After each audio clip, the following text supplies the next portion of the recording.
Trigger warning, NSFW content, mentions of weapons, mentions of alcohol. Chapter 9, Want. Atsumu didn't stay the night. He went home when SakuAtsu jumped into the shower, figuring it would be best to go back and spend the night alone. Anything else would have been weird. Too friendly. Too close. Too intimate. Nothing that Atsumu needs right now.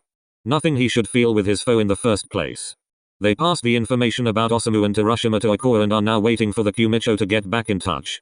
At the same time, Kita is trying to find out more about the matter without attracting Daisho's attention. They don't know if he is involved in this shit or if Terashima is actually plotting something against his leader. Therefore, utmost caution is required. Anything can be possible. A few days pass until Ikoa finally contacts Kyumi. In the meantime, SakuAtsu kept his agreement with Mian and took care aka got rid of the troublemakers in Dotonbori. Atsumu and Suna used the time to catch up, practice with each other, be a little bit selfish and finally have a teeny tiny bit of fun. Atsumu never told him, but Suna knew things happened between his best friend and SakuAtsu on that fateful night a few days prior. He isn't dumb, knows Atsumu too well. Suna never brought it up, though. Probably for the sake of both of them, and Atsumu is grateful for that. It's early in the morning as Suna sits in front of Kita's house and Atsumu stands next to him, nervously fidgeting with Osamu's knife while watching the sunrise. They are waiting because Kita wanted to talk to Kyumi in private before they set off for Sendai, which left Atsumu with a queasy feeling. What did he have to tell him that he couldn't say in Atsumu's presence? He wouldn't harm him, would he? Shit, would he? Kita-san would put you in a predicament if he were to hurt SakuAtsu, and that's the last thing he wants, so calm down. Suna doesn't even glance at him, but he knows what Atsumu is racking his brains about. It's too easy for him. Atsumu frowns and watches the first rays of sunlight color the rice fields in warm shades of red and gold. It's tranquil, calm, and peaceful. Atsumu misses seeing Osamu's face coated in the hue of amber. We will find him soon. Suna angles one leg and casually rests his elbow on top of it while playing with the sun charm of Osamu's necklace, nuzzling around his neck.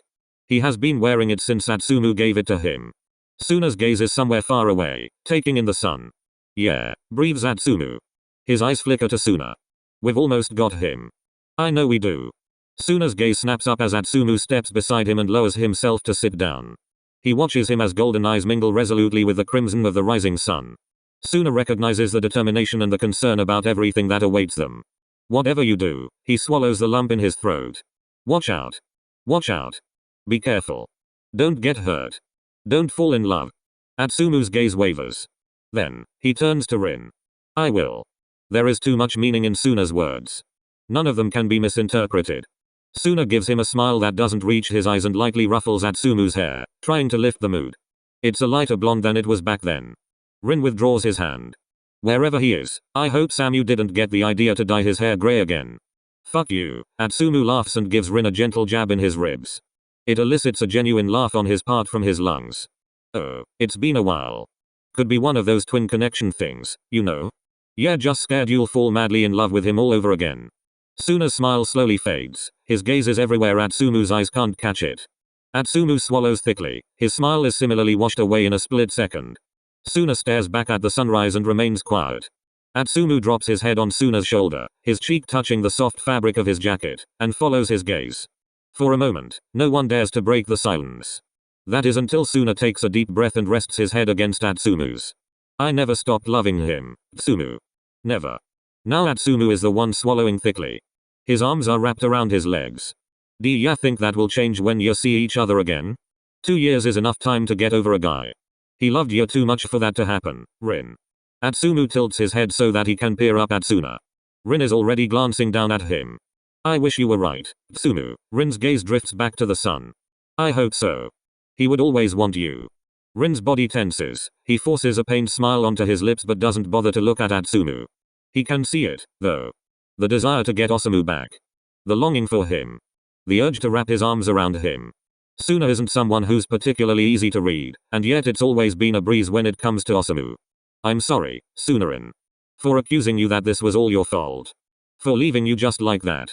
For reminding you of Osamu. Me too. For putting the blame solely on you. For pushing you away from me. For reminding you of your brother. Atsumu hooks his pinky around Suna's and holds it just like that. No matter what may come, Atsumu will always have Rin by his side, because he will always be the only one who truly understands what he's going through. He can rely on him and vice versa. Let's hope, Atsumu. His voice is raspy, his throat is dry. It's the only thing stronger than fear. Whatever might come, they would always have each other. Yeah, Atsumu breathes. Let's hope. Dash. Dash. Leaving Inarizaki feels just as weird as when Atsumu was coming back home a few weeks ago.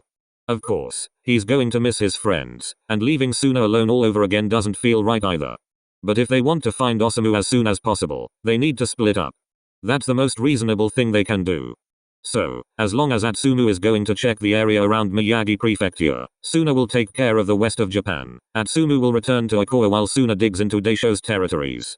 It's a dangerous game, but they are sure it will be worth the risks. It must be.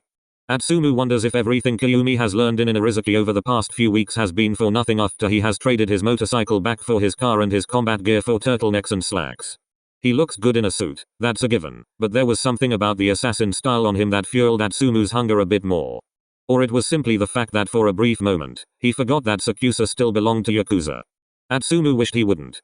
With a sniper rifle and his clothes in the back seat, Sakusa drives them back to Sendai. A black mask is hiding half of his handsome face, but Atsumu nevertheless catches a mix of tension and irritation settling in Sakusa's expression. His eyebrows are scrunched together, his gaze is grim. If Sakusa were to remove the mask from his face, Atsumu is sure he would once again encounter that foolish pout he is so eager to kiss stupid. He hasn't gotten the chance yet to ask Sakusa what Kita wanted to discuss, which doesn't mean that Atsumu's curiosity isn't starting to swallow him whole. Because Kyumi is acting differently after their conversation. Kind of thoughtful and fed up.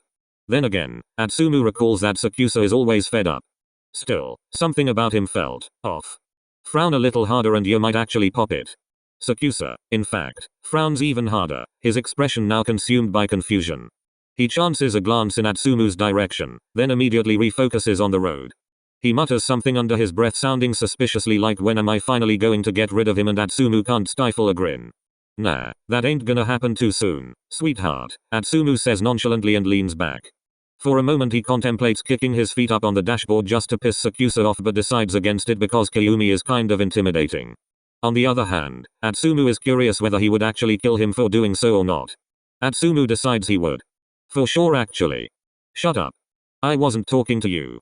Come on Omi-kun. Atsumu kicks up his feet anyway and smiles. Do you always gotta be all prickly about everything? He swears the vein on Sakusa's forehead is about to pop. What are you, a sea urchin? His grip on the wheel tightens, the look directed at Atsumu's crossed legs is deadly. Atsumu knows if Sakusa were to slam the brakes right now, neither of them would survive, given how fast they were currently driving and how busy the road is. What he doesn't know, however, is whether he would reach for his gun any second and melt bullets into Atsumu's legs. Atsumu knows he shouldn't risk it, but something about riling Sakusa up is so incredibly amusing that he just can't help himself. For the sake of his life and because he still has to find out about Sakusa's conversation with Kita, he removes his feet from the dashboard. Sakusa's body relaxes significantly. Atsumu chuckles. What's going on in that pretty little head of yours, Omi? I'm trying to think of a way to shut you up. Oh, I can think of many ways. Atsumu smirks as Sakusa faces him, the frown now back on his face. Preferably the one where you remove your mask and... No, right double quotation mark. Atsumu licks his lips and fixes his gaze on Sakusa's hidden mouth. He wouldn't mind tasting it again. Kissing Sakusa is like a drug and Atsumu is too weak to resist. Yeah, no fun, Omi. I never intended to be.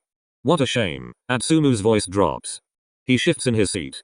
'Cause I know you can be. Mia. Sakusa exhales audibly annoyed. You managed to keep your mouth shut until now and everything was perfectly fine. What changed your fucking mind? Guess I'll have Ta make sure you don't get any wrinkles. You shouldn't give a shit about me. Yeah, well, he has a point. Nah. Atsumu's mischievous grin slowly fades. I care about my partners, Omi-kun. That seems to bother Sakusa even more. Skeptically, he stares back at the road ahead and clutches the steering wheel a little tighter again. You're an assassin. Shouldn't you give a damn about other people's lives? That's not how it works in Inarizaki. Atsumu glances to the side. Sakusa scoffs. Right. He rests his elbow beneath the window and his head against his fist while steering the car with his other hand. Now Atsumu is the one looking at him with skepticism. Something in him tells him this is about Kyumi's conversation with Kita. What did he want from you? Atsumu gulps as Sakusa glances briefly in his direction. Kita-san, he adds, although it's clear who he means. Atsumu feels Sakusa hesitate. He feels his head fuming from all the thoughts that are running through his mind. He feels something doesn't sit right with him. And SakuAtsu already said it, he shouldn't care. Atsumu really shouldn't inquire further. But he's too curious, and for some fucking reason he feels the need to reassure Kayumi that whatever Kita said, he shouldn't let it get to him. For some fucking reason, Atsumu does care about SakuAtsu. You are important to him. SakuAtsu hesitates. He's worried about you. What did he say? Atsumu frowns. When their eyes meet, Atsumu shudders. Confusion and anger are engulfed by the endless night in SakuAtsu's iris. Envy and jealousy dance on a razor-thin thread. His gaze drowns in wanton hesitation. Oh, that damn hesitation. But Atsumu could be wrong about all of this. After all this time he has spent with Kayumi, he still has trouble deciphering him. What if he's just imagining things? SakuAtsu tears his gaze away. He takes a deep breath as if to compose himself and clears his throat. At this moment, Atsumu knows he won't get an answer. Perfect bait for his insatiable curiosity. What the hell were Kayumi and Kita talking about? We were in the library. SakuAtsu distracts. Atsumu's gaze snaps toward him. You own a katana. It wasn't a question, but rather a respectful acknowledgement. Atsumu grins proudly. You've seen my darling? The blade is sharper and longer than what I'm used to, yet it's exceptionally well balanced. The details are subtle. The craftsman undoubtedly had a clue in what he was doing. The corner of SakuAtsu's eyes crinkle slightly. His voice is challenging. Are you even capable of wielding it? Atsumu snorts. Oh, SakuAtsu offends him. I'm an assassin, silly, what do you think? That doesn't mean you're good at it. You underestimate me. I'm realistic. Realistic, Atsumu mocks a little bit mortified. I've seen you fight, Mia. SakuAtsu shifts down a gear and accelerates when there are no more cars in front of them. You suck. Atsumu snorts. Funny, I thought so too until I met you. Ah, SakuAtsu chuckles. And now you're finally realizing your thoughts were true? I'm glad I could help you with that. Thinking has never been your forte. Atsumu laughs. You're an asshole, Omi-kun. At least I don't suck at what I do. Atsumu shakes his head and bites his lips to stifle his stupid grin. SakuAtsu is a dick. An obnoxious and pretentious jerk. But geez, it's too amusing to mess with him. Teasing him and responding to his taunts. To never give in. He is one of the few who is a match for Atsumu. Besides, Atsumu himself can't really claim to be better in any way. What the hell does someone who only has a clue about squandering metal even know about katanas? Squandering metal? SakuAtsu quirks a brow. You're a sissy for using guns, Omi-kun. SakuAtsu snorts. It's fast and effective. A legitimate way to kill your victims. It's total bullshit, Atsumu says, stretching his body. Only someone who doesn't know how to use traditional weapons would say that. Atsumu smirks mischievously and stares at Kayumi from the corner of his eye. The latter huffs a laugh and shakes his head slightly but doesn't tear his gaze from the road. He remains quiet. Atsumu knows he is doing him wrong. He's seen SakuAtsu handle a knife before, Osamu's knife to be precise, and he knows SakuAtsu had a perfect idea of what he was doing. No one without experience would be able to make such a precise cut as he did. No one without experience would be able to wield Osamu's knife with such ease. And Atsumu refuses to believe that SakuAtsu simply has a talent for it. No. It absolutely can't be. Not even he could be that good. My previous partner used a katana, SakuAtsu says after a while and keeps his gaze glued to the road. You're telling me that you, of all people, used to work with someone? Atsumu huffs. Ya wanna take me for a fool, Omi-kun? SakuAtsu frowns. I'm currently obliged to do it again, aren't I? Oh, so he was forced into your partnership? Geez, what a poor guy, but yeah, obviously, cause anything else wouldn't make sense, Atsumu chuckles. What happened to him? Was his blade so sharp it killed him? Or did he just not put up with you anymore? For a moment, SakuAtsu ignores him and seems lost in his thoughts. His expression is distraught, his gaze fills with guilt and anger. His frown deepens, his hands claw once again tightly into the steering wheel. Atsumu realizes he must have said something wrong. Was it something about his comment? Did he really? I know what it's like to lose a loved one. Oh, Atsumu is so fucking stupid. Sorry, he gulps, frowns, and turns his head to the side to look out of the window. I didn't mean to. He was shot. Atsumu jerks his head toward Kayumi and stares at him, aghast. All Atsumu did was make a silly comment without thinking about it. Oh, he is so stupid. So incredibly stupid. Fuck, Omi. He's alive, though. SakuAtsu doesn't give Atsumu a single glance. But he's in a coma. Don't be too hard on Kayumi. Ikoa's words echo in Atsumu's mind. The Kumicho knew about both circumstances and immediately noticed how similar they both were in truth. It must have been why Ikoa told Atsumu about SakuAtsu's personal life, why he teamed them up in the first place. Are they that similar? Atsumu has never seen him with a partner before. Which would mean he's been in a coma for quite a while. Whether he was important to Kyumi? Does he blame himself for these circumstances? What happened? Tell me about him. Kyumi's gaze snaps to Atsumu for a split second, trying to seek something in his golden eyes. Atsumu feels skepticism creeping through SakuSa's body, sees him hesitate, and witnesses him cave in because, in the end, he must indeed feel like Atsumu. He's alone. And it's good to talk about your worries with someone who truly understands you. With someone who knows what it's like to lose that one person that means the world to you. Even if that someone is your foe. He's my best friend. SakuSa looks at Atsumu deadly. You will never tell him that. Atsumu blinks away his stupor and then lets a laugh wash over his face. SakuSa may be intimidating and scary, but in the end, he worries about those he loves, too. And he may claim that no one is that important to him, but at the latest with Hinata's incident, Atsumu could see how much Kyumi cares about his partners as well. After all, he and Atsumu aren't even that different. Atsumu chuckles and pretends to lock his mouth.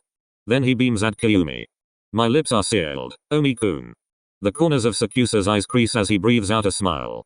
Good, he says and kicks the gas pedal, letting Atsumu sink into the seat as he accelerates. Kyumi really drives like a maniac. What was his katana like? Atsumu asks because he's genuinely interested. There aren't many people who choose this kind of weapon because it's, as SakuSa has already indicated, wielding a katana is an artwork itself. It requires years of training and a lot of knowledge. Actually, he used to have two. They weren't really special blades, they felt good in the hand, but I wouldn't call them extraordinary. SakuSa chuckles a little. He takes a lot of pride in his abilities and is very confident, but he sucked at using katanas. Atsumu laughs. Well, it's not made for everyone. Why do you think I asked you if you could handle yours? Atsumu catches SakuSa's gaze and something in his stomach kicks in. He can't help the mischievous grin, can't stop responding to his teasing. Ask me again when my blade stains with your blood. You're a big talker, Mia. My partner would have liked you. He rolls his head to the side and stares deeply into Atsumu's eyes, his gaze is playful. Which is why I like you all the less. He clearly used to have a bad taste. Atsumu chuckles. I'm a natural charmer, Omi-kun. I'll get you wrapped around my finger, too. You'd be the last person I'd fall for. MHMM. Atsumu's eyelids drop halfway, his voice is low. Sure. He has witnessed other things. Atsumu was able to see how much SakuSa wanted him when they were supposed to be on the lookout for Haruichi. How much he wanted him, and how much he hated himself for that. Because it goes against his principles? Because Atsumu is his enemy? It shouldn't matter to him. And Atsumu wouldn't care if he didn't want him, too. Because what they had was just a taste. Something that wouldn't be enough for Atsumu. Nothing that would satisfy his hunger. Is there a chance he'll wake up soon? Kyumi frowns and swallows thickly. He shakes his head before he begins to speak. No, he says then, his expression growing back to seriousness. It will probably be a miracle if he wakes up at all. Are things that bad for him? SakuSa shakes his head. He's fine, considering the circumstances. Him falling into a coma wasn't unusual at first, because he was severely injured, but the doctors were talking about 2 weeks at the most, and not about. SakuSa's voice dies down and exhales deeply. Atsumu notices his body trembling lightly, sees how he tries to compose himself. This is strange. SakuSa, of all people, who never let his guard down? He has been in a coma for too long and no one can explain why.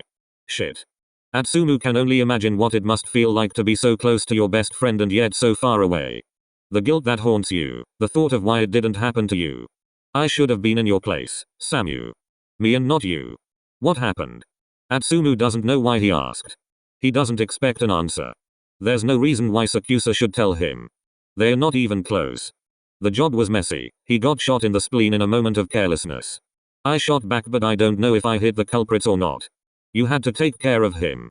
I wouldn't have forgiven myself if he had died there. Kyumi's grip on the steering wheel is tight. He's the little bit of family I have left. Atsumu closes his eyes and swallows thickly. The images of that night in which Osamu disappeared replay in his mind. When Atsumu was the one who got shot. When he was the one who fainted and woke up missing his twin. Atsumu turns to the side and exhales somewhat shakily, trying to breathe away the welling tears. He's close to Ya, he says quietly, keeping his eyes closed. He's my cousin, Kyumi replies, clenching his jaw. Atsumu's eyelids flick up, he slowly turns his head back to SakuSa. Of course, he's close to me. This has to be a fucking joke. Iko knew about this. He knew how much Atsumu and SakuSa are alike. He knew they shared a similar fate. He knew that only they would truly understand each other. And it pisses Atsumu off. It pisses him off so much, because what is Oikawa trying to accomplish? I can have anyone. Atsumu glances at Sakusa in confusion when he suddenly comes to a halt in front of Semi and Shirabu's guest house, his gaze now merging with golden fire. Atsumu breathes evenly, waiting for Kyumi to elaborate. I can have anyone but you. Kyumi frowns. That's what Kita-san told me. It doesn't make sense. None of this makes any sense. I know the look you're giving Sakusa.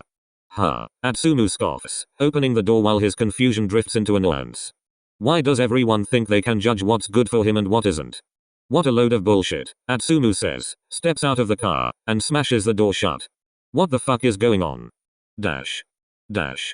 Atsumu decides Semi and Shirabu are good people, and they are incredibly stupid. He can't believe that at least Semi still hasn't caught on to him and wonders if he's just really that great of an actor, or if Semi is just that naive. Atsumu hopes for the former. They are good people, probably the best landlords Atsumu could have asked for. What would happen if they realized they were allowing an assassin free access to their house? When they realize that a killer is living with them? To be honest, Atsumu feels a little bit sorry. If it's up to him, he'll never tell them about it. Once he has Osamu, he packs his things and lies to them about being taken out of the case and returning home. It's better if they never see anything of him again. However, it has yet to come to that. Osamu is still gone. When Atsumu opens the black double door on the highest floor of Oikawa's headquarters, he has been expecting to see the Kumicho's annoying visage. What he gets to see, however, is a much more handsome look, two figures that couldn't have been more stunning. Atsumu, Iwaizumi's teeth are gleaming white. He gestures to the couch. Sit down. Oikawa is running a little late, he was visiting Hinata at the hospital. Atsumu nods and hides his fists in his burgundy jacket pockets, glancing at Kyumi for a split second before settling on the couch. He is in his usual spot next to Oikawa's desk. With his back leaning against the window, he can look over the entire room. His gaze, however, settles on one particular person. I'll get straight to the point, Iwaizumi begins as he crosses his arms in front of his chest. How the fuck can they be so beefy? And his chest. Oh god. Terashima being involved in all of this complicates things significantly. Alright, this isn't about simping for hot men. This is about rescuing Osamu. His twin. What the hell is wrong with Atsumu? We couldn't find out if Daisho has anything to do with Osamu's disappearance or not, and unfortunately, we don't know yet how exactly Terashima is linked to all of this. The problem is that we can't get the information we need without drawing too much attention to ourselves. So you want us to go to Daisho's territory? Atsumu asks with a frown. That would cause a lot of unnecessary turmoil, possibly even a war between Miyagi and Fukuoka Prefecture, Sakusa replies, his eyes not straying from Atsumu for a second. Then what? Atsumu asks, confused. His heart beats faster, stronger the longer he is caught in Kyumi's gaze. Iwaizumi sighs and pinches the bridge of his nose. His eyes are closed as he releases an exasperated huff. Guilt and annoyance can be traced in the creases of his brow. He pulls out a pack of cigarettes from his inside pocket and lights one, releasing another deeper sigh as he puffs out the first breath of smoke. Whatever they have planned isn't sitting right with him. He doesn't like it at all, and the longer Atsumu observes Iwaizumi, the less of a fan he is of whatever he's about to propose. There's someone who's good friends with Daisho, who knows more about him than we do. Iwaizumi lifts his gaze and turns to Sakusa. Atsumu frowns. I wouldn't ask you if it wasn't our only chance, Kyo. Don't ask him what? Where is he? Sakusa asks, obviously knowing whom Iwaizumi is talking about. Kyumi's gaze strayed and is now fixed on a spot in front of him. Atsumu can't read whether there is uneasiness or indifference on Sakusa's face. Can't interpret if he is uncomfortable or if he is perfectly fine. Atsumu has no idea what this is about, but whatever Iwaizumi is referring to has caused Sakusa to tear his steely gaze from Atsumu's figure to avoid letting him witness how Kyumi might really feel. Where is who? Atsumu asks confused, glancing at Sakusa who's now obviously more interested in the wooden floor than the enemy before him. That was quite different a few seconds ago. Ashiwaka-chan, Oikawa croons as he flings the door open and struts into the meeting room with a pissed off grin. The doors hit the walls with a bang, catching everyone's attention. Oikawa draws everyone's gazes to himself as he marches up to Iwaizumi and picks the cigarette out of his hand to take a drag. Iwaizumi glares at him. Ashijima Wakatoshi, Oikawa explains as he turns around to lean his ass against his desk next to his right-hand man. He presses his shoulder against Iwaizumi's, leaning against him like he's all he needs right now. Iwaizumi's glare mingles with concern. He isn't the only one who notices that something is wrong with Oikawa. Atsumu can see it, too. He's in 𝒕𝒉𝒆𝒅𝒊𝒕𔥐, Iwaizumi replies, snatching back his cigarette as he continues to close the gap between himself and his 𝒂𝒉𝒂𝒄𝒆𝒔. Oh, something is definitely off. Atsumu knows something is going on between the two of them. He knows Iwaizumi would lay down his life for Ikuo without batting an eye, but he would never make it that obvious. Atsumu knows he can be very perceptive, but this is just too easy. Isn't that the leader of the Adlers? He wonders and earns a snort from Ikuo. Exactly, he replies, turning his head to the side to grin at Atsumu in annoyance. Brown waves bristle from falling into his flawless face. What is he doing in Sendai then? 𝒕𝒉𝒆𝒅𝒊𝒕𥥐 is a free district, 𝒂𝒄𝒆𝒅 points out, still staring at the ground. Atsumu frowns. Yeah, sure, but Miyagi belongs to Ikuo. Not all of Miyagi, Ikuo replies through gritted teeth, turning his head to the other side and glaring at Sendai through the floor-to-ceiling windows. Right. Atsumu has already forgotten the Shijima court siege a while ago. Is that why he's here? To check up on things? And what the hell does this have to do with Kyumi? You already know the festival hall of 𝒕𝒉𝒆𝒅𝒊𝒕𥥐, Iwaizumi points out and takes the last drag of his cigarette before stubbing it out. Then, he adds, he'll be there for a charity event. Must keep up his bullshit image. Ikuo grumbles and crosses his arms in front of his chest, pouting. Iwaizumi chuckles. He's going to help fix up some buildings in 𝒕𝒉𝒆𝒅𝒊𝒕𥥐. You should be able to meet him there before the actual event starts. You're not going? Atsumu asks with raised eyebrows. Ikuo huffs. I would rather kill myself than cross paths with this bastard. Iwaizumi sighs, somewhat exasperated. He's not as bad as Kava makes it seem to be. Ikuo gasps. Not as bad? You offend me, Iwa-chan. Don't make such a fuss about it. Ikuo presses his fingertips against his chest, looking at Iwaizumi in shock and feigning being hurt. You must have gotten delusional, Iwa-chan. He turns back to Atsumu. A shiwaka is the worst. Atsumu chuckles as Iwaizumi rolls his eyes. Ikuo snaps his head toward him and squints his eyes, but Iwaizumi innocently raises his hands and stares deeply into his 𝒂𝒉𝒂𝒄𝒆𝒔's eyes. Atsumu sees Ikuo blush. Whatever, Ikuo averts his gaze from Iwaizumi, closes his eyes, and sighs deeply. His fingers claw into the wood of his desk. You're going to hate him, Atsu-chan. Believe me. Oh, how nice of you to send me there anyway. Atsumu snickers, kind of amused by the situation. I'm selfish, sweetheart. Ikuo's lips twist into a grin. That nasty one that Atsumu knows wouldn't mean anything good. I need someone to be on my side, someone who'll join me in bitching about a shiwaka. Because these two jerks, Ikuo is pointing at Iwaizumi and 𝒂𝒄𝒆𝒅. These two morons just keep admonishing me. Iwaizumi slaps Ikuo lightly on the back of his head. Shut up, crap Ikuo. Mean, Iwa-chan. Atsumu chuckles again just as the two of them fall into banter and simply forget the world around them. His smile fades, however, once his gaze settles on 𝒂𝒄𝒆𝒅. Still lost in thought, he doesn't tear his gaze from the spot in front of him and seems somehow tense. Atsumu really can't tell. He flinches as black eyes suddenly catch his gaze and engulf him. Dark pupils are looking up from under perfectly curved thick lashes, almost smothering the fire in Atsumu's eyes. It's that side of 𝒂𝒄𝒆𝒅 that Atsumu still has the most respect for. The unpredictability of Kyumi. Wear a suit, he says with a reprimanding voice. Iwaizumi and Ikuo hush, blinking as they stare at him, somewhat confused. Then the 𝒂𝒉𝒂𝒄 clears his throat and turns to Atsumu, starting to ramble. Yes, Kiyo-chan is actually right this time, Atsu-chan. We can't risk drawing attention to ourselves. You can stop by my tailor's and. He already has one, 𝒂𝒄𝒅𝒒 mutters, smothering Atsumu with his gaze. Oh. Ikuo raises an eyebrow. Yeah, Atsumu grumbles, trying to make sense of Kyumi's look. He doesn't succeed. Okay then, Ikuo claps his hands together.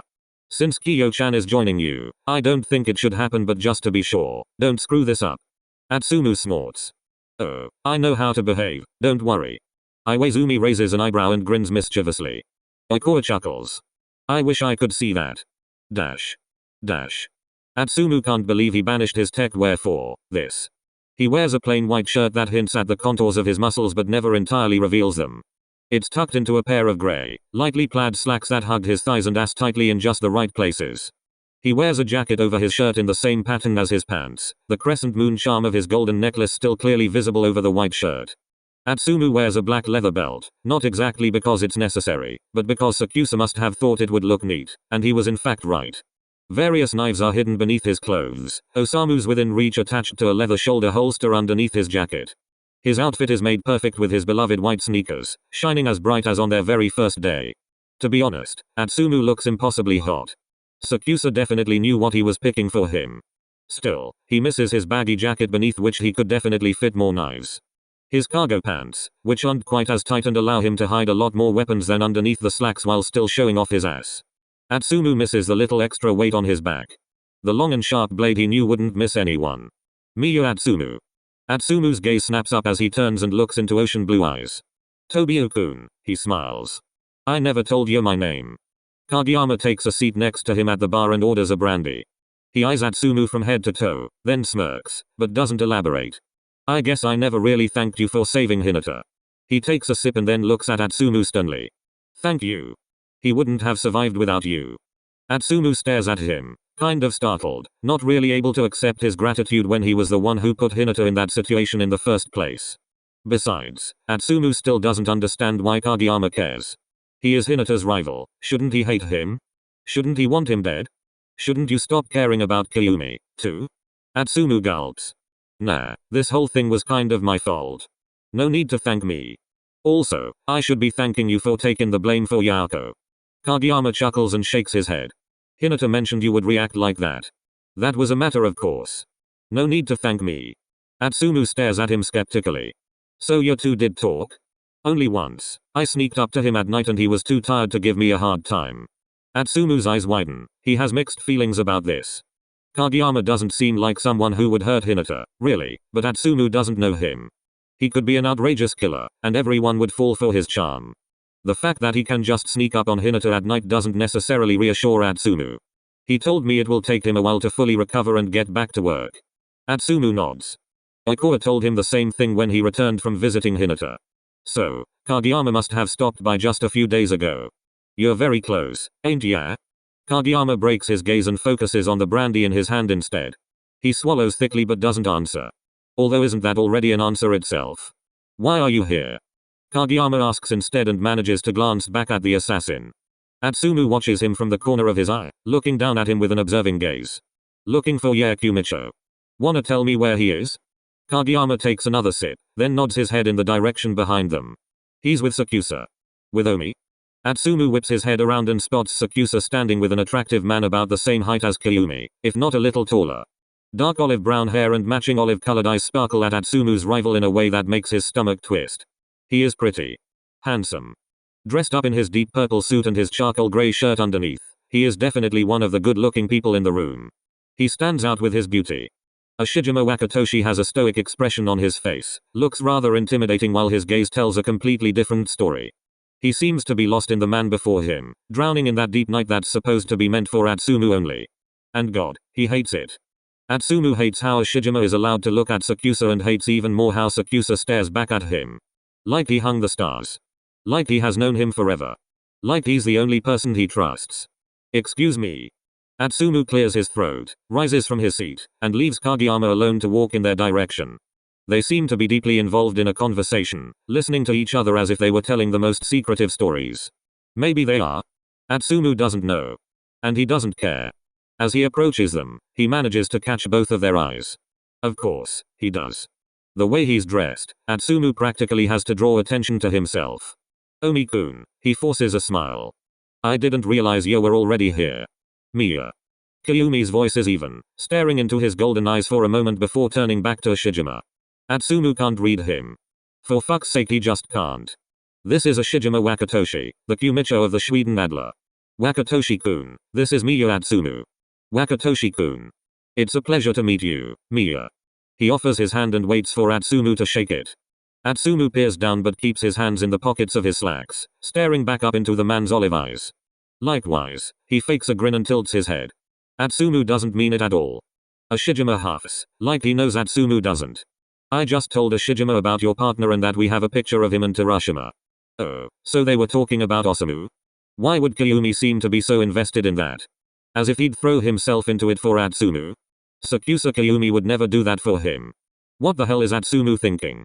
It's indeed a precarious issue. I know a lot about Daisho, but he never confided anything to me about kidnapping someone of high importance, so, I'm afraid I can't help you much, Ashijima explains, and Atsumu catches himself listening intently to this bastard. Why should he? You're his rival after all. We have many common interests. There's a reason why our territories are that huge. And there's also a reason why people split off from you. Yako. Ashijima's men. Some of the men in Dotonbori who definitely belong to him as well. He doesn't have a hold on them. It may be that he controls Tokyo and some more places. It may be that he has a close circle that he trusts blindly, but the more people he brings in, the more different people he has to unite. It's obvious that not everyone is pulling in the same direction. Especially not with the way a Shijima operates. He may seem like a good leader to some, but to many others, he is not. After all, he is exactly one of those whom Atsumu despises so much. He is one of those who remind Atsumu of what he hates so much about Yakuza. It's exactly the kind of people like him. Mia, SakuAtsu warns, but Ashijima raises his hand, indicating that he doesn't mind Atsumu being so flippant. No, instead, he chuckles. They didn't know their place, Mia. Many of them resembled you in a way. No one from Yakuza would ever resemble me, Atsumu spits, noticing SakuAtsu's eyes widen. Well, shit. So much for not getting busted. Alright, so if we're at that point, Ashijima takes a glass of red wine from a tray of one of the passing waiters and swells it lightly before taking a sip and savoring it slowly. Then he turns back to Atsumu, his gaze almost making him shudder. For all I know, Daisho isn't exactly too fond of assassins. Both Kiyumi's and Atsumu's eyes widen. Atsumu's mouth drops open, and he furrows his brows, gazing at Ashijima somewhat dumbfounded. How does he know that? So, it's quite likely that my dear old friend has something to do with the disappearance of your partner. Ashijima raises his eyebrow. However, guessing won't do you any good at all. If you want to take action against Daisho, you need proof. We have the picture of Terashima and Samu, Atsumu blurts out. Ashijima obviously knows more than he's letting on. That won't be enough. From the picture alone, it's not clear if Daisho is involved or not since it only shows Terashima. They are certainly keeping Osamu in Fukuoka Prefecture because they know no one would attack them there, SakuAtsu points out. Atsumu nods, his gaze merging with his onyx eyes. The chances are high that he's there. Ashijima slips his hand into the pocket of his slacks as he swells the wine in the glass in his other hand and takes another sip. Then he resumes explaining. Once you find his location, you have exactly two options. The first one is to attack Daisho out of the blue. I'd say that's not the smartest decision, but it's definitely an option. By now, Atsumu knows at least as well as SakuAtsu that this would be suicidal. Oikawa doesn't have nearly as many men as Daisho. This fight would be settled too quickly. Ashijima continues. The second possibility would be for Atsumu to declare Inarizaki as Oikawa's partner. That way you would have a reason to fight Daisho or force him to return your partner. Ashijima stares at the wine in his hand for a few seconds before glancing back at Atsumu from under his curved lashes. But from what I can tell, Kita isn't exactly a friend of Yakuza either. Atsumu's heart slips into the pit of his stomach. Of course, Ashijima knew. He's one of the people who definitely had contact with Kita more than once. He must have run into Atsumu before, seen him somewhere around, must have recognized him somehow. Horror is written all over Atsumu's face. SakuAtsu looks at him at least as stunned. Neither of them had expected this. Each of them should have, though. They are dealing with Ashijima Wakatoshi. With one of the big three. The one who currently has most of Japan's prefectures under his wing. Even Oikawa knew immediately who Atsumu was, so why shouldn't Ashijima know? How could Atsumu be so naive? You're a little strange, you assassins, aren't you? To think that the world belongs to you. Atsumu clenches his jaw and swallows thickly, clenches his hidden hands into fists, and glares at Ashijima as he's narrowing his eyes. He feels heat crawling through his body, feels his blood starting to boil, knows his face is slowly reddening from anger. There's a burning feeling in his chest, a sensation worse than hatred. It's not us assassins who want to take over all of Japan. Ashijima grins wickedly. Maybe that's exactly your problem. Oikawa was right. Oh god, he was so right. Atsumu can't stand Ashijima. He can't stand him at all. No, he hates him, and even that is an understatement. There's no way in hell Inarizaki would team up with any kind of Yakuza. Atsumu's eyes are fiery. His fingertips twitch for the knives within reach. We'll just kill Terashima ourselves, whether Daisho has anything to do with it or not. If he has nothing to do with it, then he could easily punish his men himself. If you kill one of his men and his right-hand man at that, then you will start a war. We're going to start a war either way, SakuAtsu mutters, scrunching his eyebrows together. Ashijima chuckles. Seems like Daisho is quite sophisticated. It's frustrating. No matter what they do, it won't end well for anyone. Atsumu doesn't even know how far Oikawa would go for Osamu, let alone what he even wants from him. If Atsumu ends up alone against Daisho, he has absolutely no chance. How is he supposed to save his brother? Is there any way that you could help us? Atsumu's gaze snaps to the voice that had become so comfortable to him over the past weeks, months, and if there is one thing he hated more than Ashijima, it is the way Kiyumi is looking at him. Ashijima glances at SakuAtsu, startled at first, then closes his eyes and chuckles away his bewilderment. He takes a step toward Kyumi and places his palm on the small of his back, leaning in and grinning as he draws in a breath and drops his gaze down to Kyumi's lips. Daisho might have a lot of people working for him, but Oikawa has you.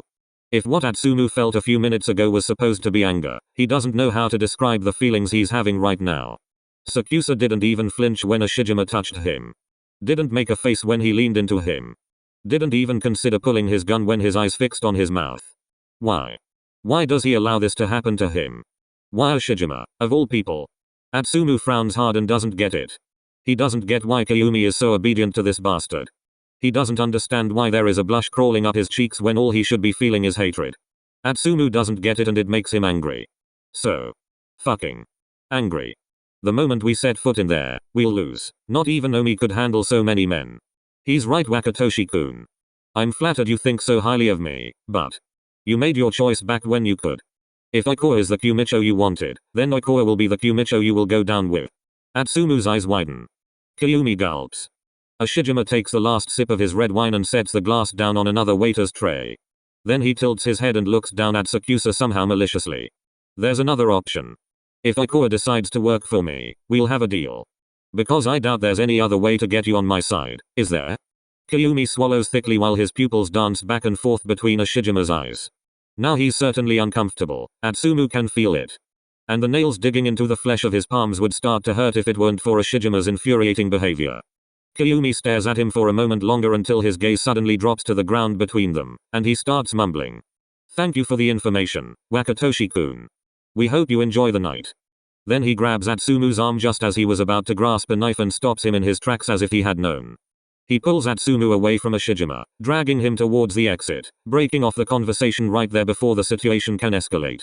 Ashijima, however, doesn't seem to have enough. Mia, he says loud enough for the two of them to stop. Atsumu turns around to face him, glaring at him somberly. At least now I understand why they chose the more mature one of you two. Osamu. He's fucking referring to Osamu. You son of a. Let's go, SakuAtsu says before Atsumu can cause a massacre and drags him out of the building and into his car. By now, at the latest, it's clear that Daisho has had his brother kidnapped and that Ashijima knows a lot more about it than he's pretending to.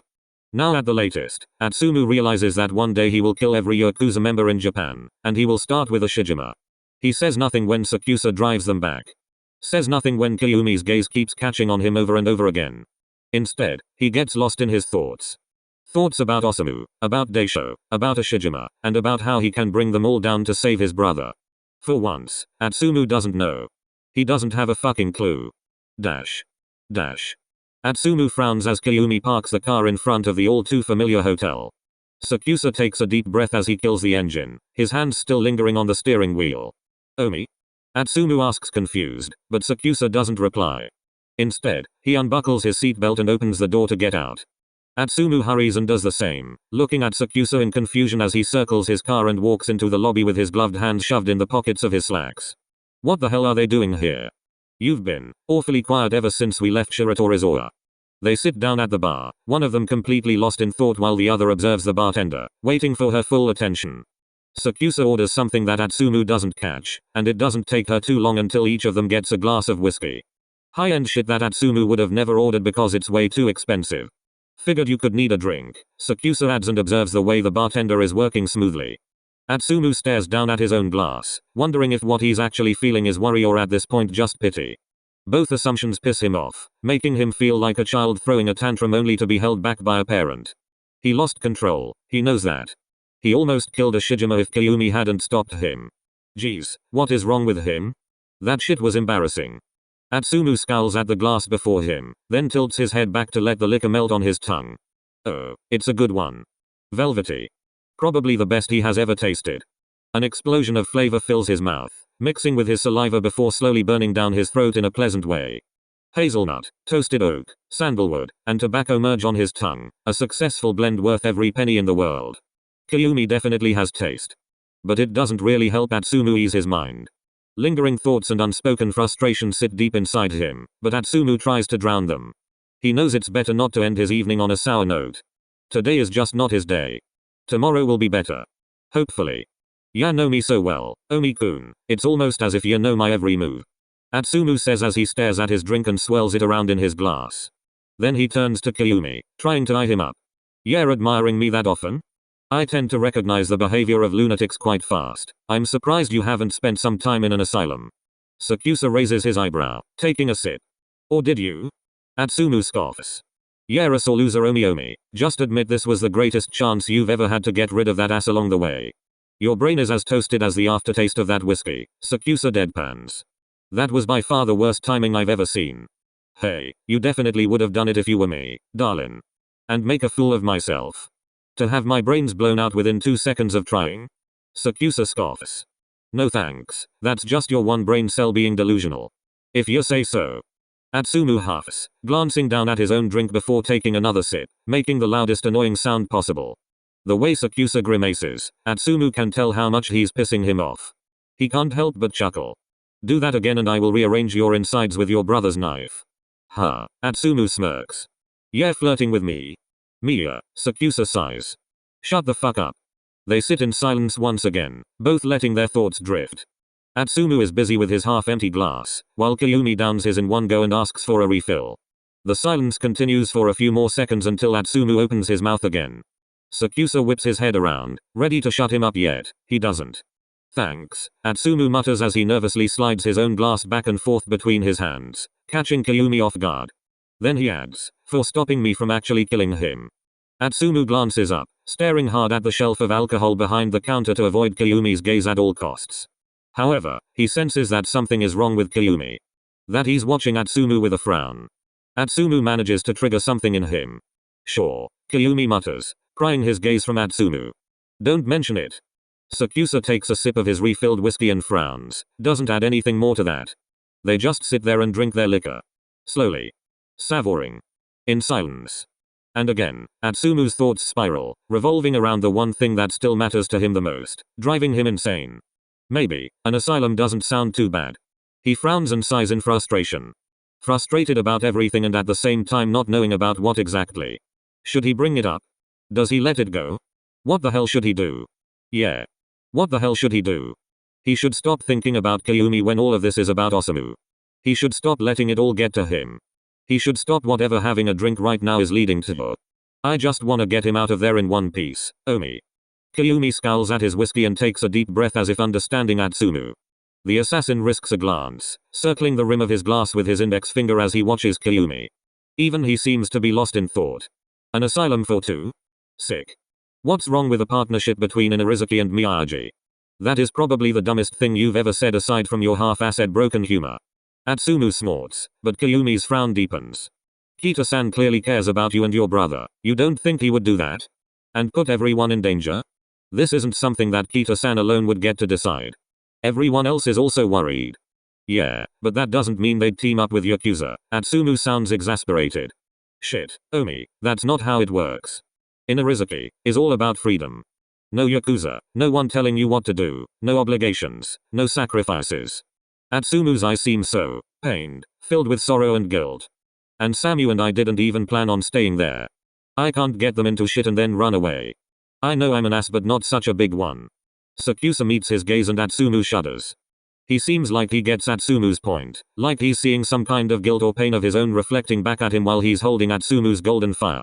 His gaze darts back and forth between Atsumu's eyes like he's searching for a reason to not feel what he's currently feeling. His hand keeps a tight grip on the glass. He looks kind of frustrated. But why? Because of Atsumu? No way. You need to talk to Ikoa, Kyumi starts. It's also in his interest to get to Osamu. Maybe he has a plan. Something like a short-term alliance or... I don't know. Just something. I'm sure he'll figure it out. Atsumu scoffs and breaks his gaze, returning to stare at the drink in front of him, brows furrowed. Right, cause Ikoa isn't selfish at all. He cares deeply for the people who matter to him. Atsumu chuckles bitterly and turns back to Kyumi in disbelief. And you think I am one of those people? Yes. Kyumi frowns. You are. Atsumu scoffs even louder. Now you're just talking bullshit, Omi. 𝒂𝒂 isn't fazed by Atsumu. He pushes his glass aside and turns his whole body to face him, looking at him with a riveting gaze. He seems determined, serious, not at all as if he was about to joke around. I used to think the same way as you do now, but I've been taught better. Ikoa helped me with my cousin when I wasn't even part of his team.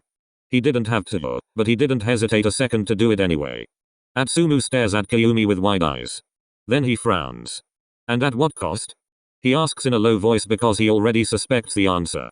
He didn't want anything. He did it for Iwaizumi-kun, because we were good friends. And why did you end up on his team anyway? Because I offered. Kazuya felt guilty. No, Sakusa scoffs. Believe me, I wouldn't care. Atsumu does believe him. He really does. He knows he and Kyumi are similar in many ways. If Ikoa were to selflessly help Atsumu for nothing in return, there's no doubt he would accept that offer in a heartbeat. He feels like Sakusa is no different in that regard. I ended up working with him because I saw how he operates and how he treats his team, Atsumu. Atsumu's gaze snaps to Kyumi, his face feeling warm. Kyumi then adds, his gaze never straying from the assassin. He wants control and power, yes. But not at the expense of others. If Ikoa is the Q-Micho you wanted, then Ikoa will be the Q-Micho you will go down with. The longer Atsumu is holding Kyumi's gaze, the more he realizes that he's not the only one needing some distraction tonight. He has no idea what happened between Sakusa and Ashijima, but he could see, feel, the way meeting the Q-Micho has upset Kyumi. He might be giving Atsumu words of encouragement right now, as unusual as that is, but Atsumu senses that Kyumi seems like he is reassuring himself too, wanting to hear his own words said back to him.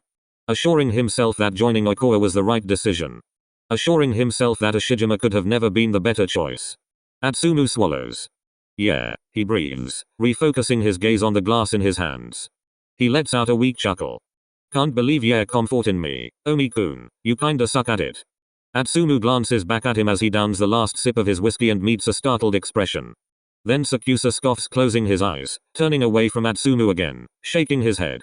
Shut up. Ya wish. Atsumu smiles and notices Kyumi trying to hold back a weak smile of his own. It works out only semi-well, making Atsumu's heart leap. He stares at Sakusa a little longer, simply because he can't take his eyes off him. Kyumi is without a doubt a really handsome man. An eye-catcher. Too beautiful for this world. His hair is so perfectly imperfect, so messy and neat at the same time. His soft curls are accentuating his gorgeous twin moles above his eyebrow just right. His lashes are so thick and long, letting his eyes appear so beautifully unique. They are filled with puzzles waiting to be solved. So deep and dark, leaving Atsumu speechless every time he looks at them. And then there are these lips. These sinful lips that feel so good on Atsumu's own. Is there a chance? What? Sakusa snaps, partially annoyed and partially intrigued as Atsumu doesn't bother to take his eyes off him. He watches the assassin out of the corner of his eye, casually holding the glass of whiskey. What do you want from me? So many things that Atsumu should not. I do want you, Omi. He was already stupid enough to say it out loud once. And here he is, about to make the same mistake all over again. How foolish. Atsumu pushes his empty glass aside and stands up, drawing Kyumi's gaze as he slowly puts his own glass back down on top of the counter. Sakusa peers up at him with wide skeptical eyes, frowning as Atsumu approaches him and takes the drink out of his gloved hand to down the last sip himself. You, Atsumu says then out of the blue, his heart is beating way too hard. I want you, he adds, making a fool of himself a second time. Sakusa scowls at him, burning coals that keep Atsumu's fire blazing. He stands up and glares down at Atsumu, but the latter doesn't care, not breaking his gaze for a second. Mia. And as much as you hate me, he interrupts. As much as you hate me, I know you want me to. Sakusa grasps the glass in Atsumu's hand so that their fingertips touch, making Atsumu's whole body shiver with every bit of attention Sakusa is giving to him. Atsumu's free hand trails to Kyumi's chest, but he bats it away, only to be pulled down to the blonde a second later when Atsumu has abandoned the whiskey glass to seize Kyumi by the collar of his jacket. So? Atsumu leans in, licking his lips that are almost brushing the shell of Kyumi's ear. He's blushing. What are you gonna do about it, Kyumi? They look at each other out of the corner of their eyes, knowing that they are about to engage in something that is not so easy to escape. There is still a chance to bury it. This unspoken sensation that doesn't belong between them. But getting rid of it isn't something they want, no. Instead, it's a game of who will cave in faster. Of who succumbs sooner. Of who's going to be too weak. And the look Atsumu receives is answer enough. It's both of them. Dash. Dash. Spicy stuff starts here. Please hit the AO3 link if you want to read the rest of this chapter.